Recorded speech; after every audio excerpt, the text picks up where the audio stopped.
जी question number 3 जो notes में था वो किस अटेम्प्ट का था? कल दिया हुआ था क्वेश्चन 3, स्प्रिंग 2012। बस भाई डिस्कशन नहीं, ये नोट्स में क्वेश्चन 3 है, स्प्रिंग 2012 क्वेश्चन 6। जी ये जो क्वेश्चन है इसमें कोई प्रॉब्लम्स हैं तो पूछें जी, प्रॉब्लम्स पूछें। एक तो पॉइंट मैं बता देता हूं,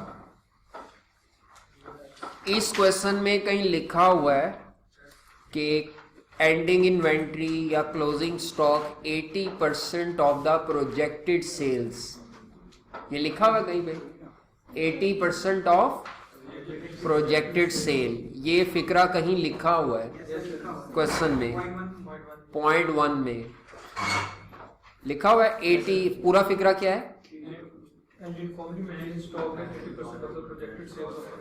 हाँ जी, company maintains uniformly closing stock at 80% of the projected sales of the following month. अगले महीने की सेल्स का 80% उसने कहा है कंपनी क्या मेंटेन करती है? Closing stock. अच्छा ये सुन ले, अगर आपको सेल यूनिट्स में दिए हुए हैं तो आप 80% लेकर फिनिश गुड्स की एंडिंग स्टॉक यूनिट्स में निकाल लेंगे, यूनिट्स में आएगा, ठीक है। 80% ऑफ द सेल का मतलब क्या होगा? 80% ऑफ सेल यूनिट्स। अच्छा वो वहीं पे लेंगे, यहाँ पे नहीं, अभी नहीं, टेस्ट वहीं से आके लेंगे। 80% ऑफ सेल यूनिट्स। लेकिन अगर आपको सेल्स रेवेन्यू दिया हुआ है ना, और आप यहाँ पर फिनिश गुड्स निकालना चाह रहे हैं कॉस्ट में, तो फिर आप अगर 80% ऑफ सेल्स रेवेन्यू ये कर देंगे तो ये इनकरेक्ट है। ये इनकरेक्ट क्यों है? एक्चुअली जब आप सेल्स रेवेन्यू का 80% लेंगे ना, तो जो क्लोजिंग स्टॉक आएगा वो सेल प्राइस पर आ जाएगा, उसमें भी प्रॉफिट एलिमेंट बिल्ट इन हो जाएगा, क्योंकि क्लोजिंग स्टॉक ने कॉस्ट पे आना है। इसीलिए जब भी आपको सेल्स रेवेन्यू दिया हो और 80% ऑफ सेल का स्टॉक, तो उसका मतलब सेल्स रेवेन्यू नहीं है, उसका मतलब 80% ऑफ कॉस्ट ऑफ सेल्स है। ये क्वेश्चन नॉर्मली स्टूडेंट पूछते हैं कि सर 80% ऑफ सेल्स उसने कहा है, लेकिन वो क्वेश्चन में 80% ऑफ कॉस्ट ऑफ सेल्स क्यों ले रहा है? क्योंकि अगर आप सेल्स रेवेन्यू का 80% लेंगे तो closing stock of finish goods at sale price निकल आएगा, जो कि होता नहीं। क्लोजिंग स्टॉक को सेल प्राइस पे नहीं लेना होता, कॉस्ट प्राइस पे लेना है। हाँ, अगर आपके सेल यूनिट्स दिए हुए हैं फिर आप उसका 80% ले सकते हैं, क्योंकि फिर फिनिश गुड्स भी यूनिट्स में आ जाएंगे। यूनिट्स का 80% लोगे ना तो जवाब यूनिट्स में आएगा। अगर रेवेन्यू का 80% लोगे तो वो फिनिश गुड्स भी एट रेवेन्यू प्राइस आ जाएगा, सेल प्राइस वो नहीं होता। फिनिश गुड्स हमेशा किस प्राइस पे होता है? या फिर कुछ बच्चे क्या करते हैं, सेल्स रेवेन्यू का 80% ले लेते हैं, closing stock at sale price आ जाता है, फिर उसमें से प्रॉफिट एलिमेंट माइनस करके उसको कन्वर्ट किस पे करते हैं? Closing stock at cost price, जो कि बड़ा लंबा काम है। आसान काम ये क्यों ना कर लें कि हम ये रटा लगा लें कि जब भी उसने हमें सेल्स रेवेन्यू दिया हो और 80% ऑफ द सेल्स कहा हो, तो हम closing stock of finish goods 80% of sales revenue कभी भी नहीं लेंगे, हम 80% ऑफ कॉस्ट ऑफ सेल्स लेंगे, ताकि स्टॉक फिनिश गुड्स का स्टॉक कॉस्ट पे निकले। ये एक पॉइंट था इसमें जो आपको पूछना चाहिए था। दूसरा इसमें एक पॉइंट ये था कि हम अपने कस्टमर्स में से जब पैसे मिलते हैं तो 80% कस्टमर ऐसे हैं जो हमें पैसे देते हुए eight the time of payment with holding tax काटते हैं। लिखा होगा ये 80% ऑफ द कस्टमर आपका विद होल्डिंग टैक्स काटते हैं, ठीक है। जब भी आपको कोई कस्टमर पैसे देते हुए आपके पैसों में से टैक्स काटता है ना, तो आप क्या करें, आप पहले कैश रिसीव या कलेक्शन ग्रॉस ही लिखें। जितनी कलेक्शन आएगी सेल्स की, कैश सेल्स की, क्रेडिट सेल की, वो ग्रॉस लिख ले। बाद में आपने क्या करना है, जो कैश की सेल्स के पैसे और जो कलेक्शन ऑफ डेटर के पैसे, ये जो टोटल कलेक्शन आ जाएगी ना, उसका ले ले 80% और उसका फिर क्या ले ले, मेरा ख्याल है 3.5%। और ये जो टैक्स आएगा, ये टैक्स आप एज अ पेमेंट ले लें अलहदा से, यानी कलेक्शन को आपने ग्रॉस लेना है, कलेक्शन को आपने क्या लेना है, ग्रॉस लेना है, और टैक्स को एज अ डिडक्शन माइनस करने की बजाय एज अ पेमेंट ले लें। यानी बहुत कुछ मिक्सअप ना करें, वो नहीं तो गलतियां होंगी आपसे। कुछ बच्चे कहते हैं कि शायद सेल के वक्त टैक्स कलेक्ट हो रहा है, नहीं, वो कहता है at the time of payment. Eight the time of payment का मतलब है जब कैश वाले कस्टमर से भी पैसे मिलेंगे और क्रेडिट वाले कस्टमर से भी जो कलेक्शन होगी, सारी कलेक्शन जो रिसीट्स हैं, cash receipts during the period, उसका 80% और उसका 3.5% टैक्स।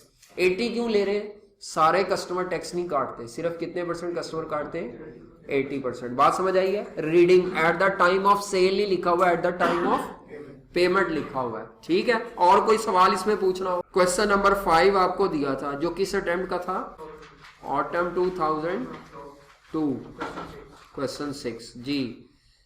इसमें एक पॉइंट पूछते हैं लोग, वो मैं बता देता हूं। इस क्वेश्चन में मेरा ख्याल है 6 माह का शायद बनाना है कैश बजट। जनवरी के मंथ में ना कैश का नेगेटिव बैलेंस आ जाता है क्लोजिंग। हाँ, उसके ऊपर 12% का मार्कअप है, जो उसने कहा है अगले महीने में पे करना है, जिस महीने ये लोन लेंगे आप। ये नेगेटिव आने का मतलब है आप इतनी अमाउंट बैंक से ओवरड्राफ्ट लेंगे, वो शो नहीं करनी लेने की, बस वो ये नेगेटिव अमाउंट ओवरड्राफ्ट को इंडिकेट कर रही है। इसके ऊपर उसने क्या इंटरेस्ट फॉलोइंग मंथ में पे करना है, तो आप क्या करेंगे, या जितनी ये नेगेटिव अमाउंट है ना, वो उसके ऊपर इंटरेस्ट कैसे निकालेंगे, ये वाली जितनी भी एक्स अमाउंट है, x amount multiplied by 12% per annum rate है, मल्टीप्लाइड बाय 1/12। ये 1/12 क्यों कर रहे हैं, क्योंकि एक माह का इंटरेस्ट है। बच्चे पूछते हैं ये फिगर कैसे है इंटरेस्ट की, वो 12% के साथ पर एनम का वर्ड रीड नहीं कर रहे, वो 12% पर एनम है, तो पर एनम से पर मंथ कैसे निकालना है वो आपको आता है जी। ये इसमें एक पॉइंट था। और इसमें कोई पॉइंट हो आपको लगाओ, कोई मसला हो कैश बजट में, प्रॉफिट एंड लॉस में। आगे चलें जी। अब हमने क्वेश्चन करना है स्प्रिंग 17 का। ये क्वेश्चन बड़ा अच्छा है, स्प्रिंग 17। क्वेश्चन की रिक्वायरमेंट देखें, वो कहता है जी prepare a budget for material purchase. Material purchase का बजट बनाना है, डायरेक्ट वेजेस कॉस्ट का बजट बनाना है, और ओवरहेड्स का बजट बनाना है for the month of June. सिर्फ एक माह का उसने पूछा है, मटेरियल परचेज का, लेबर कॉस्ट का और ओवरहेड्स कॉस्ट का बजट बनाना है। उसके बाद कहता है प्रिपेयर कैश पेमेंट बजट। पूरा कैश बजट नहीं बनाना, सिर्फ उसमें से पेमेंट्स कैलकुलेट करनी है। कैश पेमेंट का बजट बनाना है for the month of June only, सिर्फ जून के मंथ का। इसका मतलब है उसने महीने भी सारे नहीं मांगे, सिर्फ एक मंथ की ये परचेज, लेबर कॉस्ट और मांगा है, ओवरहेड्स और पेमेंट बजट भी मांगा है कैश पेमेंट का।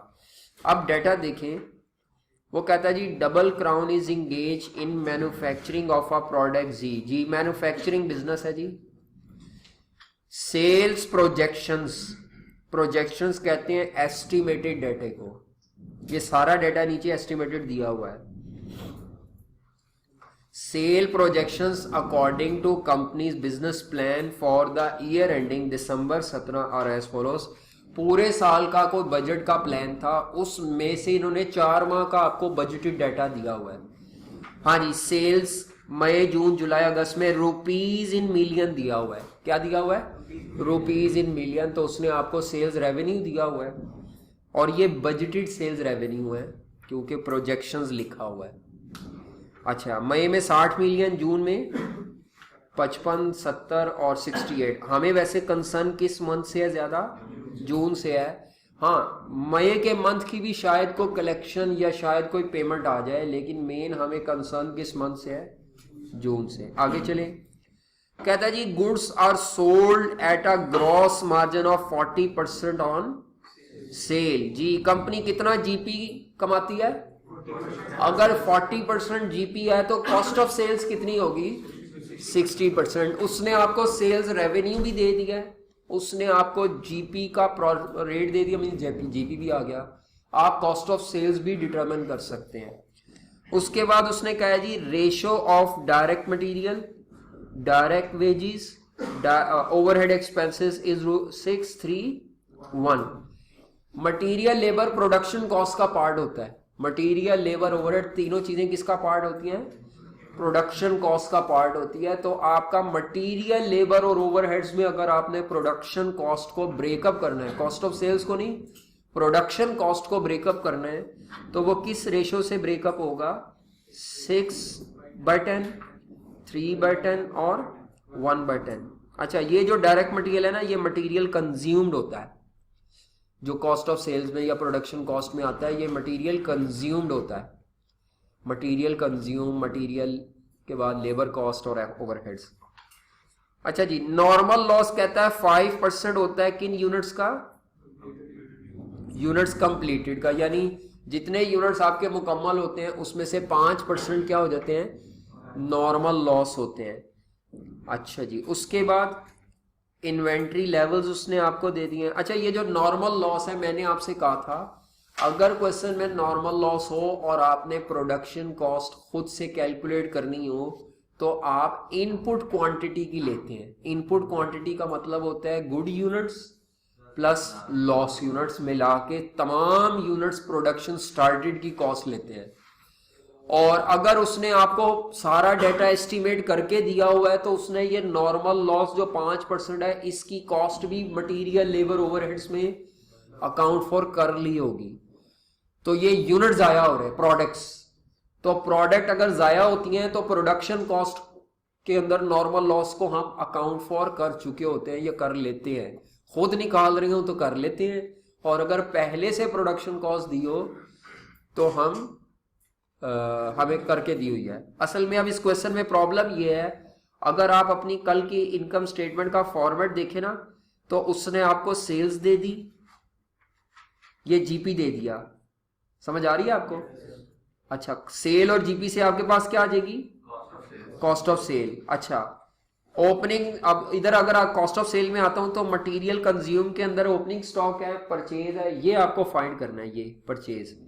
तो आपने सारा रिवर्स जाना है, मटेरियल कंज्यूम, लेबर और क्या था, ओवरहेड्स।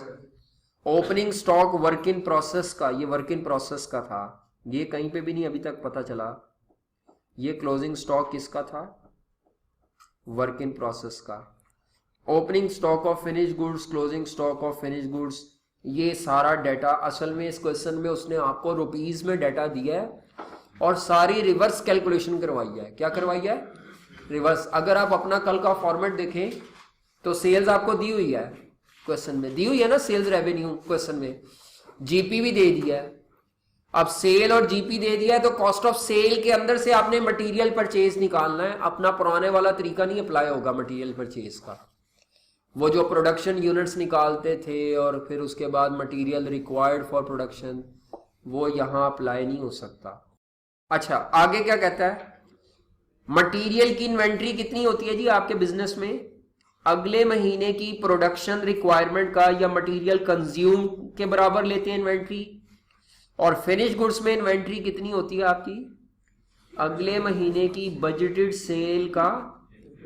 अब फिर वही पॉइंट आ गया, बजटेड सेल का, अगले महीने की सेल का 50%, क्योंकि हमें ऊपर सेल रुपीस में दी हुई है तो हम 50% ऑफ द सेल्स रेवेन्यू नहीं लेंगे, हम यहाँ पे भी कॉस्ट ऑफ सेल्स लेंगे। उसकी वजह है फिनिश गुड्स को कॉस्ट पे निकालना होता है, या आप इसको रिप्लेस कर देंगे कॉस्ट ऑफ सेल्स से, ठीक है।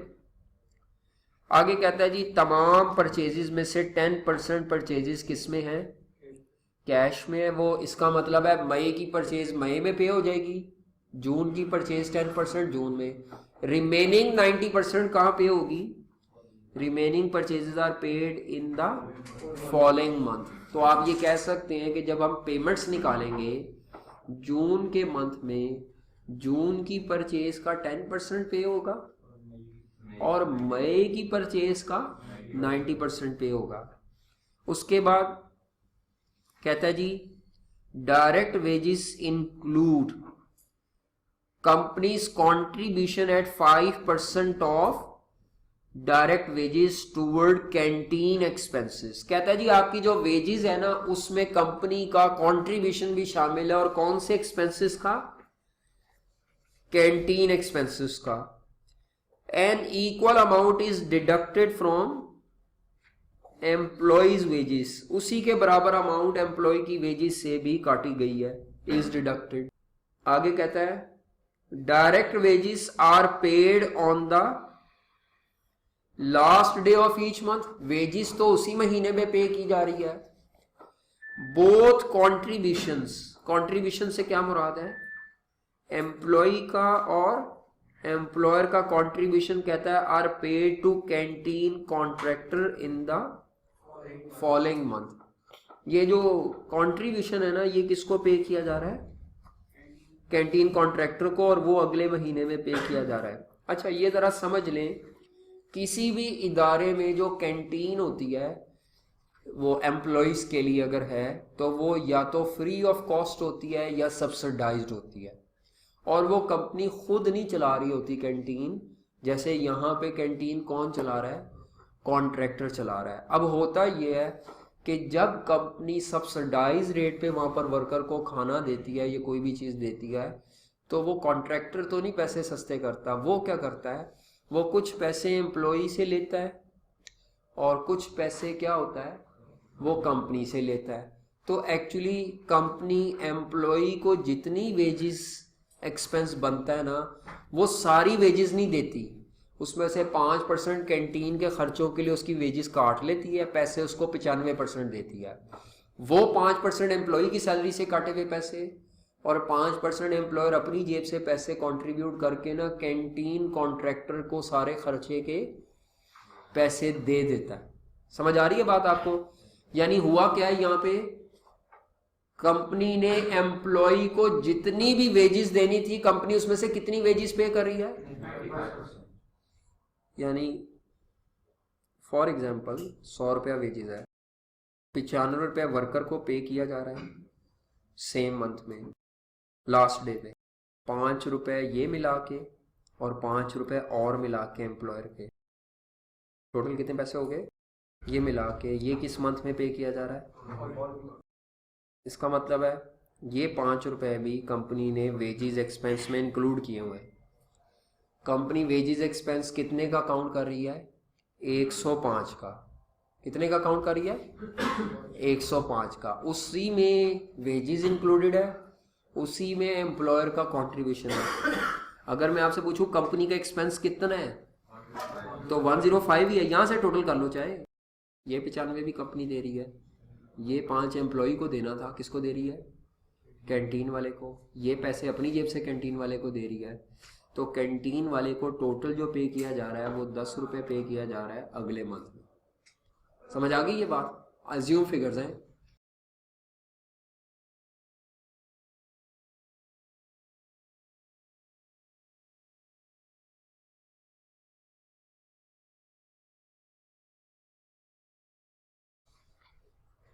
ये शायद आपको समझ आ जाएगी, ऐसे समझाने के लिए किया है। जब आप ये एंट्री पास करेंगे wages expense payable accrued wages to cash, ये सेम मंथ में होगी, और ये वाली जो पेबल है ना ये और ये canteen expenses payable to cash, ये कब होगा? ये नेक्स्ट मंथ में। बस मतलब ये उसी मंथ में आ जाने हैं, ये अगले अगले महीनों में चले जाने हैं। मई के कैंटीन एक्सपेंसेस जून में पे होंगे, जून के कैंटीन एक्सपेंसेस ऐसे। ये रह गया भी, कहता जी ओवरहेड्स हर महीने के कितने हैं?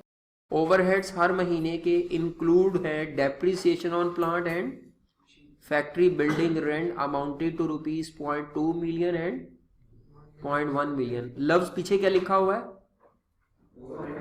ओवरहेड्स। ओवरहेड्स का मतलब होता है इसमें फिक्स्ड ओवरहेड्स भी इंक्लूडेड हैं, और तो ये जो प्लांट की डेप्रिसिएशन होती है और ये जो फैक्ट्री रेंट होता है ये दोनों एक्सपेंसेस क्या होते हैं, फिक्स्ड ओवरहेड्स होते हैं, ठीक है। ओवरहेड एक्सपेंसेस में ये दोनों एक्रूअल बेसिस पे हर मंथ में काउंट होंगे, लेकिन कैश बजट में इसमें से वो काउंट होगा जो पे होगा कैश में, ठीक है। ये क्या होगा, कैश बजट में डेप्रिसिएशन ने नहीं आना, लेकिन मंथली रेंट ने आना है, उसने लिखा हुआ है, और दोनों फिक्स कॉस्ट हैं। फिर बाकी फिर वेरिएबल ओवरहेड्स होंगे। कहता है the rent is paid half yearly basis in advance on 30 June and 31 दिसंबर। आप रेंट को जब पे करते हैं ना, तो हर मंथ का रेंट हर मंथ नहीं पे करते, 6 माह का रेंट एडवांस में ही पे कर देते हैं। कब पे करते हैं, जून और दिसंबर में, और हमने जून का ही बनाना है कैश बजट।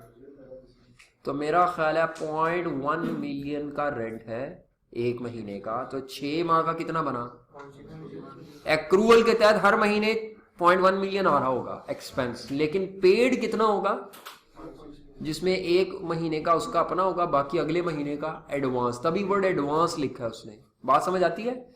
एडवांस रेंट का क्या मतलब है कि वो अभी जगह आपने उतने महीने इस्तेमाल नहीं की, लेकिन रेंट आपने पहले ही पे कर दिया। तो ये कैश बजट के लिए एडवांस का वर्ड इस्तेमाल होगा।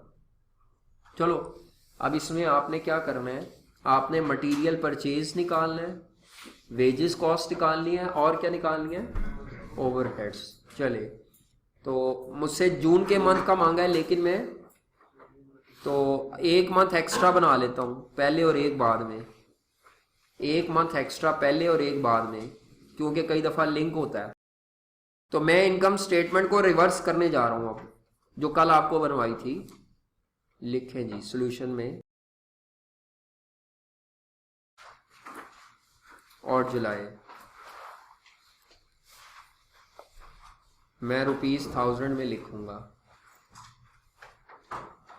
मिलियन में नहीं लिखूंगा, थाउजेंड्स में। कैश बजट नहीं बना रहा मैंने, अभी परचेजेस निकालनी है पहले। कैश बजट तो भी रिक्वायरमेंट है, मटेरियल परचेज निकालनी है, लेबर निकालनी है, ओवरहेड्स निकालनी है। तो मैं इनकम स्टेटमेंट को रिवर्स करने लगा हूँ जी। सबसे पहले ये देखें, फॉर्मेट देखें पहले। सेल्स रेवेन्यू लिखूंगा, माइनस इसमें से जीपी करूंगा रुपीस में, तो मेरे पास आ जाएगी, इसमें ऐड करूंगा cost of closing finish goods, और माइनस करूंगा cost of opening finish goods. तो ये मेरे पास आ जाएगी प्रोडक्शन कॉस्ट, क्योंकि opening closing work in process नहीं है। इस प्रोडक्शन कॉस्ट का फिर आप ब्रेकअप करेंगे किसमें, मटेरियल कंज्यूम्ड में, वेजेस कॉस्ट में, और तीसरी चीज क्या होगी, प्रोडक्शन। इसकी रेशियो दी हुई है ना उसने। तो ये अब आप पहले यहां तक तुम आए, प्रोडक्शन कॉस्ट तक। चलें, ये मुझे कैसे पता चला, ये रिवर्स जाना है। वो जो कल आपको फॉर्मेट बनाया था उस पे बेस करके आप देखें, मटेरियल परचेज निकालना है। तो सेल्स रेवेन्यू मई में कितना था, 60,000, 30 कॉमन लेके। सेल 100% है, जीपी मेरा ख्याल है 40% है, तो कॉस्ट ऑफ सेल 60% है। तो मेरा ख्याल है यहाँ कॉस्ट ऑफ सेल्स आ जाएगी 36,000, ये 55,000 था, 33,000, 42। क्लोजिंग स्टॉक के लिए उसने फिक्रा क्या दिया हुआ था, फिनिश गुड्स का क्लोजिंग स्टॉक ये रहा, 50% ऑफ नेक्स्ट मंथ। हमने नेक्स्ट मंथ की सेल लेने की बजाय क्या ले लेना है, 50%। तो कॉस्ट ऑफ सेल्स ले जी, नेक्स्ट मंथ का 50%। तो यहां 33,000 का 50% करें, 16,500, 1,000। और इधर आप अगस्त की बेस पे निकाल सकते 20,400। वैसे चाहिए नहीं होगा हमें, लेकिन अगर हम निकालना चाहें तो अगस्त की सेल थी कितनी, 68,000, और एक एक्स्ट्रा है। वैसे हमें ये कॉलम चाहिए, ये जून वाला। अच्छा, ये जो क्लोजिंग स्टॉक होता है इससे पीछे भी ये कैरी बैक हो सकता है। अगर मुझे अप्रैल का क्लोजिंग स्टॉक चाहिए हो यहाँ पे, तो वो मुझे मई का 50% लेना पड़ेगा। समझ आ रही है। अगर ये 50% वाली पॉलिसी कैरी फॉरवर्ड हो सकती है, तो ये कैरी बैग भी। तो अप्रैल का क्लोजिंग स्टॉक कितना होगा? अप्रैल का अगर आप क्लोजिंग स्टॉक निकालना चाहें तो मई का 18,000, वो मैं लिख नहीं रहा, वो यहाँ पे ओपनिंग के तौर पर आ जाएगा। ये क्लोजिंग इधर ओपनिंग के तौर पर आ जाएगा, ये क्लोजिंग इधर ओपनिंग के तौर पर आ जाएगा। ओपनिंग कॉपी करना होता है, क्लोजिंग निकालना होता है। असल में क्लोजिंग चीजें फाइंड करनी है, ओपनिंग जस्ट कॉपी करना है। मैंने ये क्लोजिंग निकाले थे और कैरी बैक करके भी क्लोजिंग ही निकाला था। तो ये आपके पास प्रोडक्शन कॉस्ट आ गई कितनी। अब आप इस प्रोडक्शन कॉस्ट का ब्रेकअप करें। इसमें मटेरियल कंज्यूम्ड या रिक्वायर्ड फॉर प्रोडक्शन कितना शामिल है, इसमें लेबर कितनी शामिल है। तो इसका ब्रेकअप क्या है जी? इसका ब्रेकअप है direct material consumed, direct wages cost और ओवरहेड्स कॉस्ट। उसने रेशियो बताई हुई थी 6/10, 3/10। तो अब आप इस 34,500 का ब्रेकअप कर लें। हमें वैसे जून का चाहिए, बाकी मैं एक्स्ट्रा कर रहा हूं ऐसे ही जरूरत के लिए जी। मटेरियल कंज्यूम्ड या मटेरियल कॉस्ट कितनी होगी? 20 ये जी। इसी तरह इसका ब्रेकअप करें। प्रोडक्शन कॉस्ट में मटेरियल, लेबर, एफओएच तीन चीजें होती हैं अगर opening closing work in process ना हो तो। आपके दो आंसर तो आ चुके हैं। एक आंसर ये आ गया वेजेस कॉस्ट, एक आंसर ओवरहेड्स मांगा था वो ये है। मटेरियल कंज्यूम नहीं मांगा था, मटेरियल परचेज मांगा था। तो ये तीसरा आंसर अभी मुकम्मल नहीं है। तो मटेरियल परचेज कैसे निकालना है वो अब हम हेडिंग देंगे। अभी हमारा मटेरियल कंज्यूम आया है, मटेरियल परचेज कैसे आएगा कॉस्ट। ये दो तो आंसर आ गए हमारे रुपीस में। तो मैं अब यहाँ पे क्या लिखता हूँ, ये फॉर्मेट था हमारा मटेरियल रिक्वायर्ड फॉर प्रोडक्शन, जिसको यहाँ मटेरियल कंज्यूम या यूज्ड का हुआ है 20,700, 22,500, 24,840। हाँ जी, प्लस इसमें क्या करते हैं closing stock of material, minus क्या करते हैं, ये मटेरियल का पैराग्राफ पढ़ना पड़ेगा। तो ये मटेरियल की परचेज कॉस्ट आ जाएगी, रुपीज में आएगी। ये सारा डाटा रुपीज में ही है, यूनिट्स में नहीं है। तो डाटा पहचान करवाता है, तो आपको डाटे ने पहचान करानी है। अगर रुपीज में डाटा हो और आपको मटेरियल परचेज ना दिया हो तो आपको रिवर्स कैलकुलेशन भी करनी पड़ सकती है। दूसरा, इनकम स्टेटमेंट का फॉर्मेट मुझे याद था, जिसके अंदर मुझे पता था यहाँ परचेज आती है, ये परचेज बस। तो इधर तक कैसे पहुंचूं जब जीपीवी दिया हुआ है। आपके लिए थोड़ा मुश्किल है, आपके लिए अंदाजा करना कि रिवर्स क्यों किया है, लेकिन हमें पता है कि वो रिवर्स होना है क्योंकि यूनिट्स का डाटा नहीं। जैसा रट्टा वाला प्रोसीजर था ना, वो नहीं लग रहा मैन्युफैक्चरिंग बिजनेस में। क्या बजटिंग का सवाल आपका टाइम कंज्यूमिंग होगा, लेकिन ये पता टाइम क्यों लग रहा है। मैं ये कॉलम बनाना चाहिए था, मैं ज़रूरत से ज़्यादा ही कुछ एक्स्ट्रा भी बना रहा हूँ ताकि आपको थोड़ी थॉट, लेकिन वो मजबूरी है। आगे पीछे नहीं करेंगे तो क्लोजिंग स्टॉक कैसे आएगा, थोड़ा वो भी मजबूरी बन गई हमारे लिए। लेकिन ये इससे आगे ये सारे नहीं करना ज़रूरी थे, ये आप ये वाला चलाते आगे, सिर्फ ये कॉलम एक्स्ट्रा है, ये ना भी करे तो काम चल जाएगा। चलो हाँ जी, मटेरियल रिक्वायर्ड, इसके अंदर क्लोजिंग स्टॉक ऑफ मटेरियल कितना कहा हुआ उसने, नेक्स्ट मंथ की बजटेड कंजम्पशन, ये इसे कहते हैं मटेरियल कंज्यूम को कंजम्पशन कहते हैं। तो 22,500 अगले महीने की कंजम्पशन के बराबर लिखते जाएं, 24,840। और इसमें से आगे अब चाहिए होगा आपको, चलो नहीं है छोड़ दो, मेन आपको चाहिए कौन से मंथ का है, जून का। अच्छा, ओपनिंग स्टॉक क्या होगा, ये 22,500 इधर ओपनिंग के तौर पर आ जाएगा, ये 24,840 इधर ओपनिंग के तौर पर आ जाएगा। इधर ओपनिंग के तौर पर लाने के लिए मुझे इधर क्या लाना पड़ेगा, क्लोजिंग, क्योंकि वही बात है, पॉलिसी कैरी बैक भी हो सकती है। तो ये आंसर क्या आता है जी, 22,500 इधर। एग्जामिनर को ये चाहिए था आंसर, हाँ जी, ये 20,700 कहाँ से आया ये पता चला है? जब आप ये मई में खड़े हैं तो मई से पीछे अप्रैल का क्लोजिंग स्टॉक अगर मैंने निकालना है तो क्लोजिंग स्टॉक अगले महीने की रिक्वायरमेंट के बराबर लेना था, 20,700 के बराबर। तो क्लोजिंग स्टॉक ऑफ मटेरियल निकाल कर उसी को क्या बना दिया, ओपनिंग। तो मेरे आंसर क्या आ गए, 3 आंसर आ गए, लेबर कॉस्ट, ओवरहेड्स कॉस्ट और उसके बाद अगली ये आंसर है मटेरियल परचेज की कॉस्ट। जी कुछ पूछना हो, मैं अगर स्ट्रक्चर्ड वे से कराऊंगा तो वो आसान लगेगा क्योंकि वो मुझे पता है कि फॉर्मेट कैसे लेके चलना है, लेकिन आपके लिए ये थोड़ा पहले ये डिसाइड करना ही मुश्किल था कि ये रिवर्स क्यों कर रहे हैं, क्योंकि यूनिट्स का डाटा या वैसा डाटा नहीं है जैसे हमने पहले सवाल किया था। जो मैंने आपको एक पेज दिया था उसके ऊपर आपने धड़ाधड़ पहले प्रोडक्शन यूनिट्स निकाले, फिर मटेरियल रिक्वायर्ड फॉर प्रोडक्शन निकाला, फिर मटेरियल परचेज। वहाँ यूनिट्स में क्वांटिटी में डाटा दिया होता है, रुपीज़ में कई दफ़ा डाटा दिया हो तो रिवर्स भी करना पड़ता है रुपीज़ में ही। अच्छा, मैंने लॉस को क्यों नहीं इसमें इनकॉर्पोरेट किया, क्योंकि ये जो प्रोडक्शन कॉस्ट आई होगी ना इसके अंदर पहले से ही बजटिंग हुई हुई है, तो नॉर्मल लॉस वाले यूनिट्स की भी कॉस्ट ली जा चुकी होगी।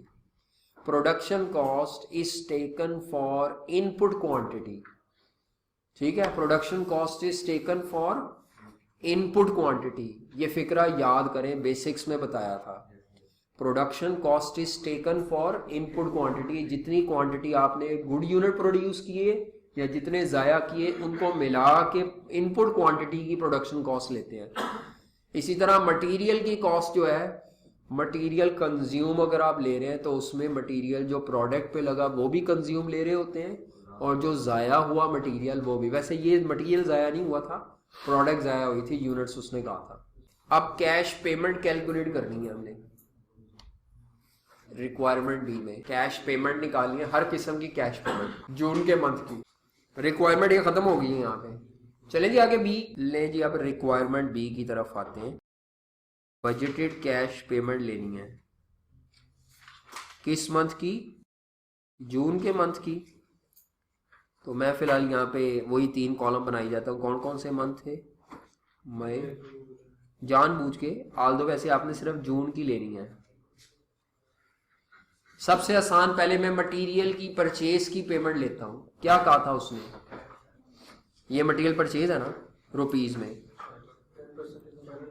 10% तमाम परचेज कैश पर है, रिमेनिंग 90% जो परचेज है वो फॉलोइंग मंथ में पे करनी है। तो 10% कैश परचेज है तो वो उसी मंथ में पेमेंट आ जाएगी। 22,500 का 10% 50, 24,84 और इधर जो भी आएगा। ये चाहिए नहीं था वैसे हमें। 90% क्रेडिट की परचेज है और उसके पैसे 1 माह बाद देने हैं। ये जो 22,500 है ये मई की थी परचेज, इसका 90% जून में पे होगा जी। 22,500 का 90% 20, और ये जो 24,840 है इसका 90% इधर पे होगा। वो चाहिए नहीं, वैसे इधर आ जाएगा। कितना, 22, वो चाहिए नहीं वैसे हमें 3। ये तो वैसे मैंने आपके रेफरेंस के लिए लिखा है, मेन हमें ये कॉलम चाहिए जून का पेमेंट। अच्छा, ये मैंने किसकी पेमेंट रिकॉर्ड कर दी, मटेरियल परचेज की। अब आप आ जाए ओवरहेड्स की पेमेंट, वो आसान है जरा, फिर लेबर की करते हैं। हाँ जी, रेंट एक्सपेंस कितना पे करना है, 0.1 मिलियन पर मंथ था और 6 माह का एडवांस रेंट आपने पे करना है।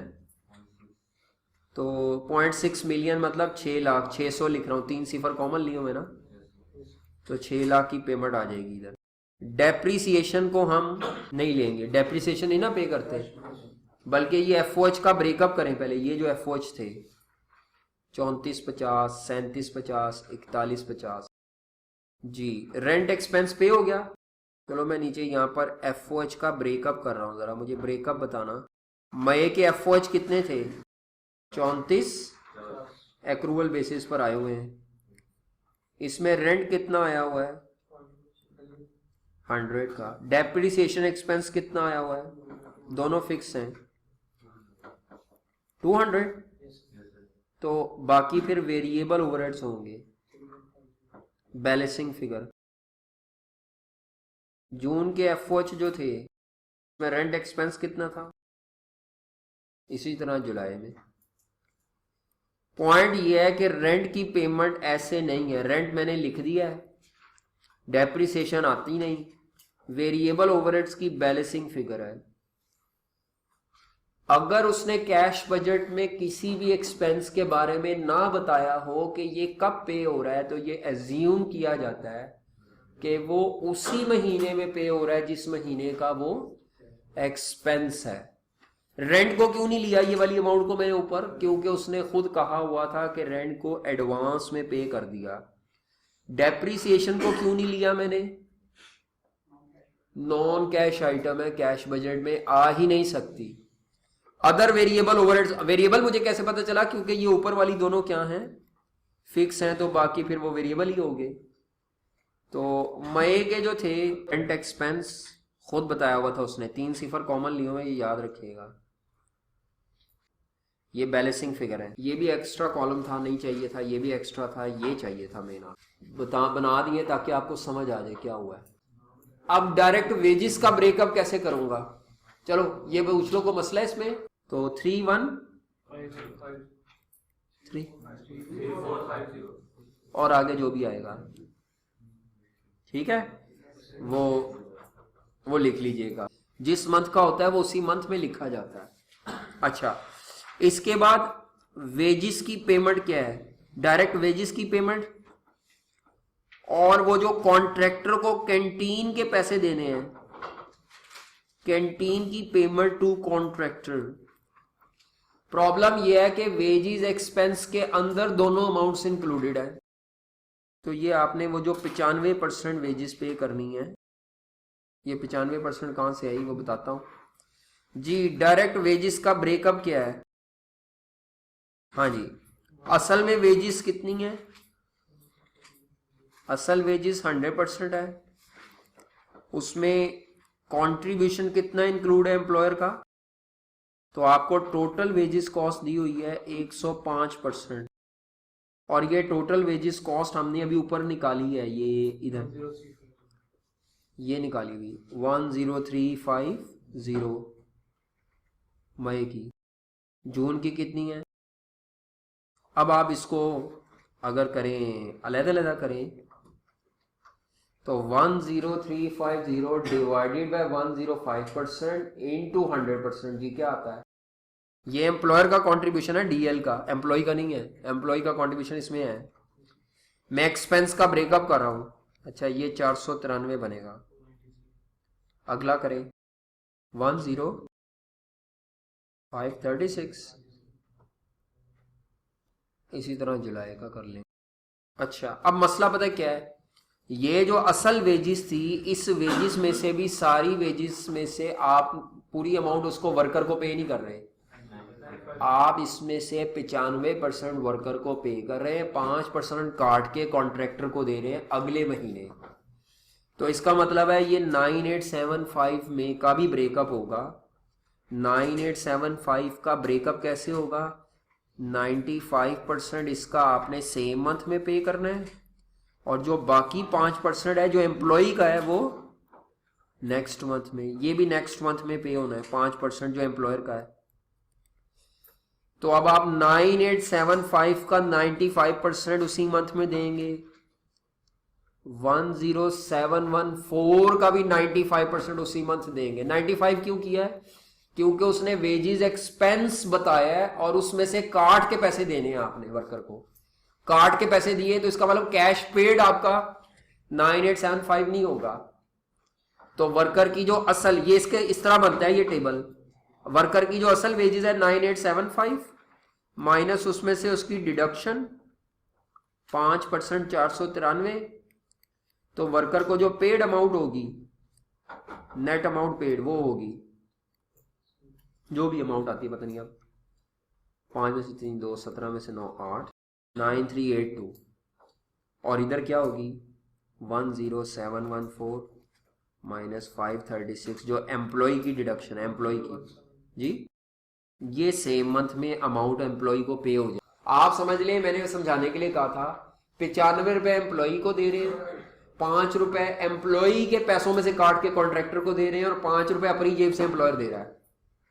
तो एम्प्लॉयर अपने पैसे भी दे रहा है, एम्प्लॉय के काटे हुए पैसे भी किसको दे रहा है, कॉन्ट्रैक्टर को दे रहा है, एम्प्लॉय को 95। तो एम्प्लॉयर की जेब से सारे पैसे जा रहे हैं, वो सारे पैसे उसकी पेमेंट है, लेकिन टाइमिंग का फर्क है।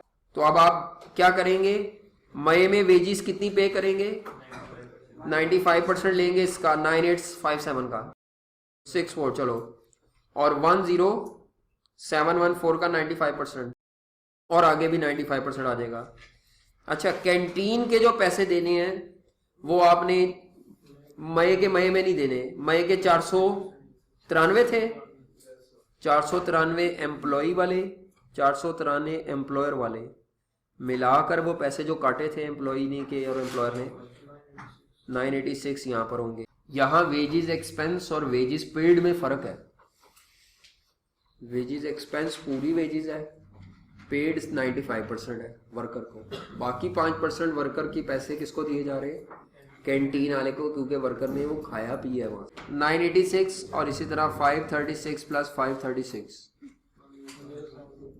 107, ये सारे अलहदा थी, हमें तो इससे गर्ज है। ये लो जी, यहाँ से यहाँ तक टोटल कर लो तो जवाब आ जाएगा।